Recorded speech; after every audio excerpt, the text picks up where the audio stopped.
Hello friends, welcome YouTube के इस नए वीडियो में आपका स्वागत है। आज के क्लास में हम लोग एसएससीज एंड रेलवेज के लिए स्टैटिक जीके का एक क्वेश्चन देखेंगे। यहाँ पर मैं आप लोगों को एक बात बिल्कुल क्लियर कर देना चाहता हूँ कि जब आप एग्ज़ाम देने जाते हैं, एसएससी का एग्ज़ाम दे रहे हैं, आपके सामने कंप्यूटर स्क्रीन पर क्वेश्चन ओपन हुआ जीएस का, आप उसको पढ़ रहे हैं और आप आकर के ये बतलाते हैं कि 25 क्वेश्चन था, 12 तो हमने बना दिया, 13 तो हमने बना दिया, 14 तो बना दिया, 15 बना दिया, लेकिन बाकी हमें समझ में नहीं आया, बिल्कुल नया था, समझ में नहीं आ रहा है, क्या करें, है ना। तो प्रॉब्लम क्या है? प्रॉब्लम ये है कि आप आज कल के हिसाब से आप पढ़ाई नहीं कर रहे। सबसे पहला तो ये कि आप चैप्टर को ज़्यादा फोकस करते हैं, जबकि आपको फोकस क्या करना है? टॉपिक को फोकस करना है। अब ये बेसिक डिफरेंस क्या आ रहा है, मैं आपको एक एग्जाम्पल से बतलाता हूँ।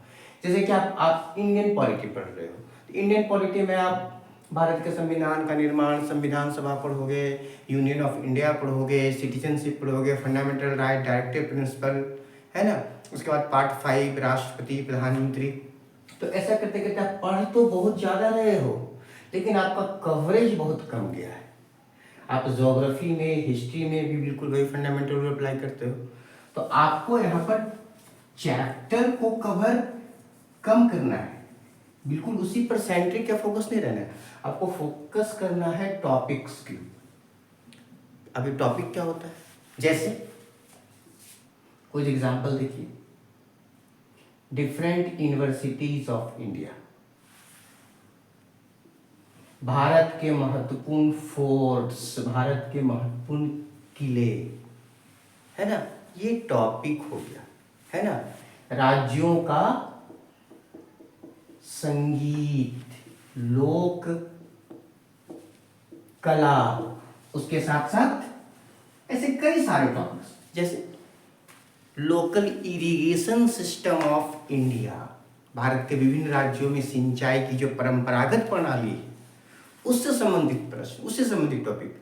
अगर आपको वो टॉपिक सर्च करने में प्रॉब्लम हो रहा है तो चिंता की बात नहीं है ना। क्लास कंटिन्यू करते रहिए, कैसे टॉपिक कवर किया जाता है हम लोग इसमें सीख लेंगे।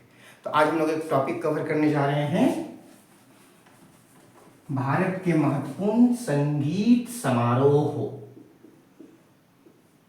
कैसे इसमें प्रश्न आते हैं, आ सकते हैं, थोड़ा समझने की कोशिश करिएगा, ठीक है। तो भारत एक वर्साटाइल, विविधता से भरा हुआ देश है, जिसमें स्थानीय रूप से कई तरह के कल्चर विकसित हुए हैं। तो भारत के संगीत समारोहों में तानसेन संगीत समारोह सबसे महत्वपूर्ण माना जाता है। तानसेन संगीत समारोह जो है वो ग्वालियर में आयोजित होता है, ग्वालियर के बेहत गांव में होता है। और ये जो समारोह है वो संगीत के प्रमुख आचार्य गुरु तानसेन के सम्मान में होता है। गुरु तानसेन ने कई तरह के संगीत के रागों का विकास किया था, जिनमें मियाँ की मल्हार, मियाँ की राग, मियाँ की टोड़ी, ये सब प्रमुख राग थे, है ना। प्रारंभ में वे ग्वालियर के राजा मानसिंह के दरबार में रहते थे, बाद में वे सम्राट अकबर के दरबार में गए और उनके नवरत्न बने थे, ठीक है। तो हमें अभी देखना है कि ये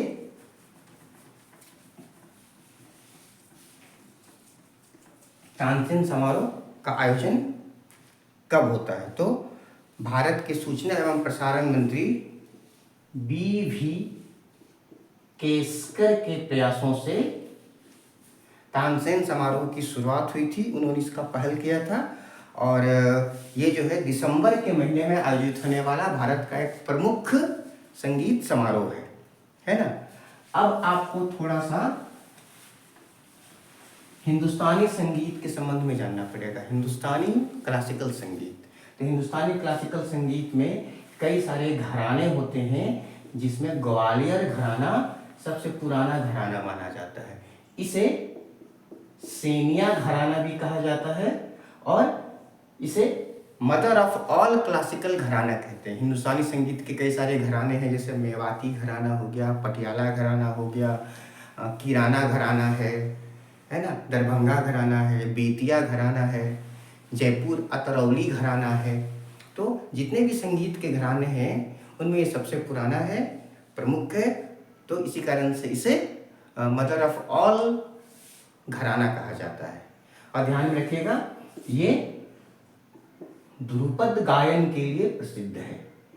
अगर आप आगे क्लासेस कंटिन्यू करते रहते हैं तो अब हम लोग ये सारा चीज़ पढ़ेंगे कि ध्रुपद क्या होता है, ठुमरी क्या होता है, दादरा संगीत गायन क्या होता है, टप्पा क्या होता है, ख्याल क्या होता है, इसके प्रमुख कलाकार कौन कौन से हैं, उनको कब कौन से अवार्ड्स मिले, ये सारे क्वेश्चन में फोकस होते हैं।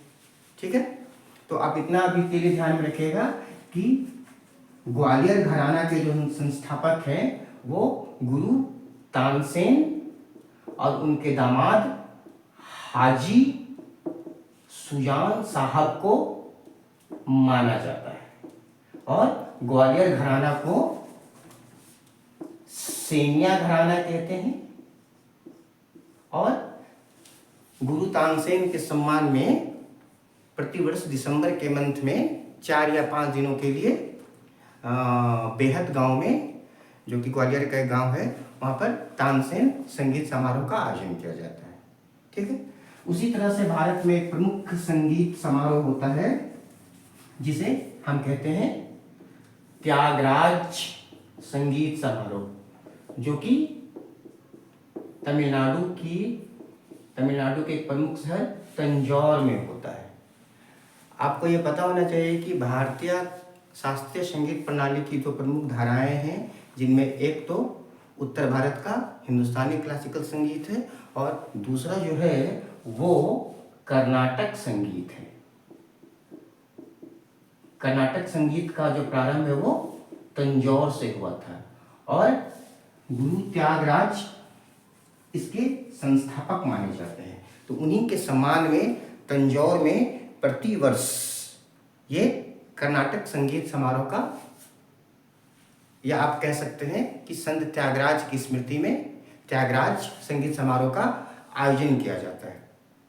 अच्छा, अब ये जो संगीत समारोह है वो जनवरी के मंथ में आयोजित किया जाता है और कर्नाटक संगीत के त्रिरत्न काफी फेमस है। एक तो संत त्यागराज हो गए, दूसरे मुथु स्वामी दीक्षितार, ये दूसरे रत्न हैं। और तीसरे हैं श्यामा शास्त्री। एग्जामिनेशन में क्वेश्चन पूछा जाता है, निम्नलिखित में से कौन कर्नाटक संगीत के त्रिरत्न में शामिल है या कौन त्रिरत्न में शामिल नहीं है। जब हम कर्नाटक संगीत की बात करते हैं तो उनमें एम.एस. सुब्बालक्ष्मी का नाम प्रमुख है। एम.एस. सुब्बालक्ष्मी को कर्नाटक संगीत की रानी कहा जाता है ना। और वो ब्लू कलर के सिल्क साड़ी को पहनकर अपना परफॉर्मेंस देती थी और उनकी साड़ी को आज भी एम.एस. ब्लू के नाम से प्रसिद्धि मिली हुई है। ठीक है, तो एम.एस. सुब्बालक्ष्मी भारत की पहली संगीतकार हैं जिन्हें भारत के राष्ट्रपति ने भारत रत्न दिया था।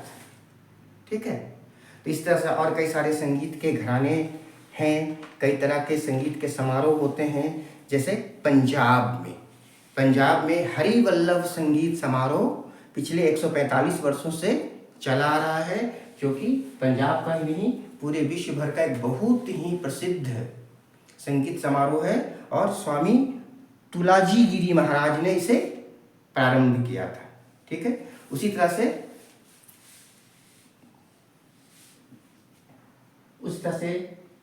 अरुणाचल प्रदेश में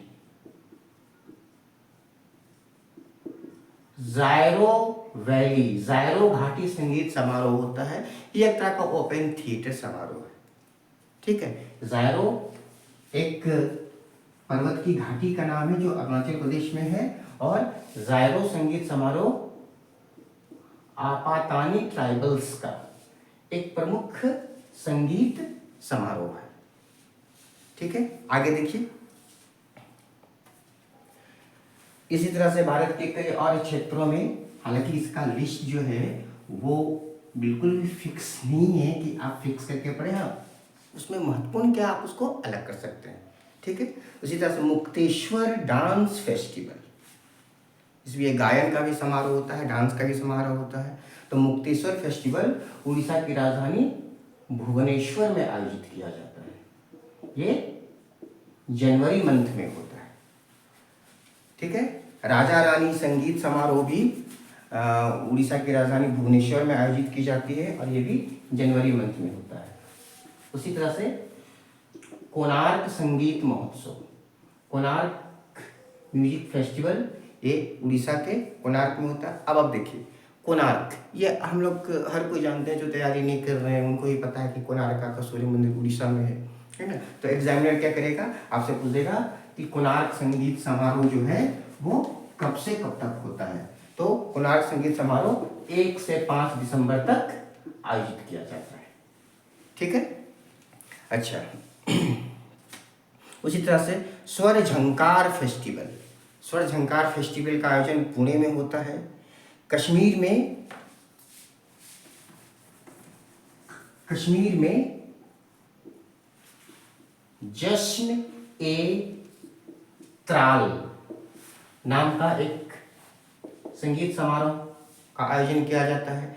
कश्मीर में ही सशृंग संगीत समारोह बहुत ही ज़्यादा पॉपुलर है, प्रसिद्ध है ना। उसी तरह से भारत की राजधानी दिल्ली में कुतुब संगीत समारोह का आयोजन किया जाता है, ठीक है।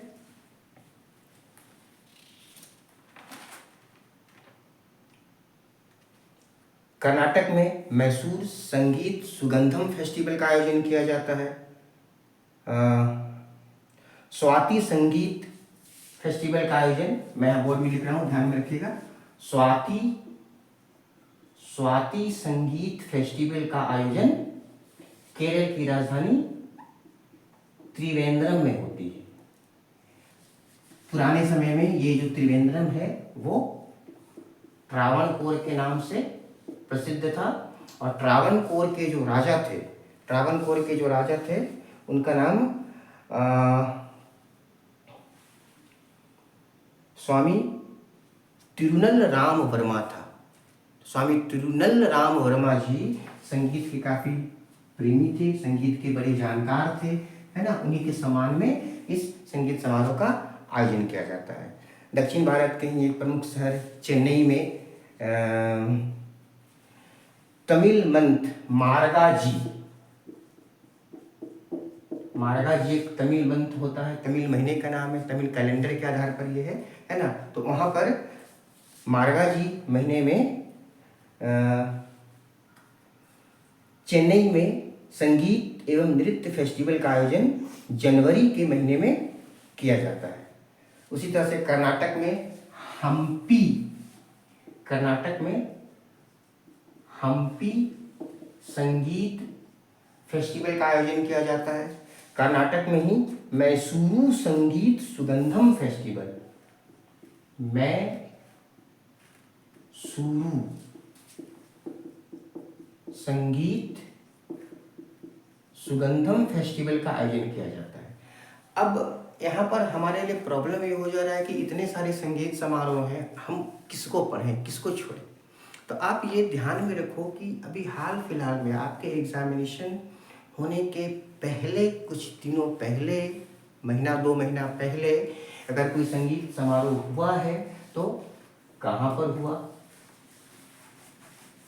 किस मंथ में हुआ, कितने दिनों तक चला, उस संगीत समारोह का उद्घाटन किसने किया, क्या किसी दूसरे देश के महान व्यक्तित्व ने, महान कलाकार ने उसमें पार्टिसिपेट किया, क्या उसका उद्घाटन भारत के किसी बड़े संवैधानिक पद पर बैठे व्यक्ति ने, जैसे प्रधानमंत्री ने, राष्ट्रपति ने, उपराष्ट्रपति ने किया।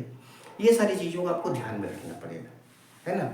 यहाँ से क्वेश्चन जनरेट होता है, क्वेश्चन की जनरेशन को आपको समझना पड़ेगा, ठीक है।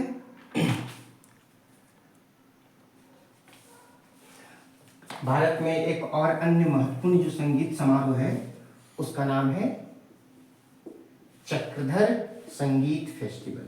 ये जो चक्रधर संगीत फेस्टिवल है वो छत्तीसगढ़ के रायगढ़ में आयोजित किया जाता है।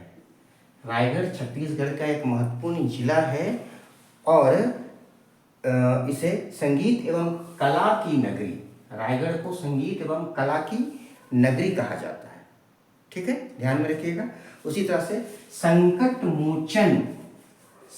मोचन संगीत समारोह का आयोजन वाराणसी में किया जाता है।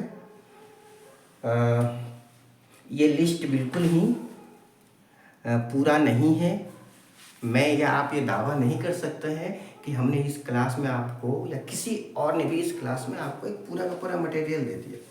आपको टॉपिक अवेलेबल हो गया है। अब आप उस टॉपिक के आधार पर ये जनरेट करने का कोशिश करिए कि करंट अफेयर्स से रिलेटेड कौन कौन से ऐसे टॉपिक्स हैं जो संगीत समारोह हैं जिनको हम ध्यान में रखेंगे ताकि वो एग्जामिनेशन में क्वेश्चन आता है तो वो हम वहाँ पर मैनेज कर सकें। ठीक है, उसी तरह से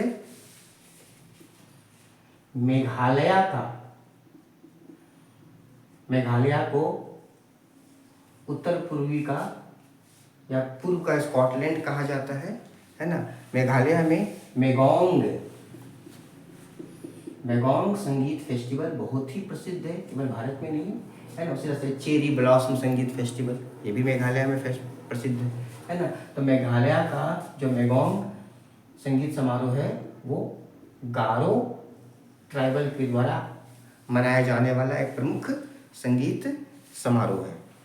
भारत के कई सारे राज्यों में, दक्षिण भारत के राज्यों में, उत्तर भारत के राज्यों में, पश्चिम भारत हो गया, कश्मीर हो गया, उत्तराखंड हो गया, है ना, इस तरह के संगीत समारोह का आयोजन किया जाता है, हमेशा किया जाता है ना।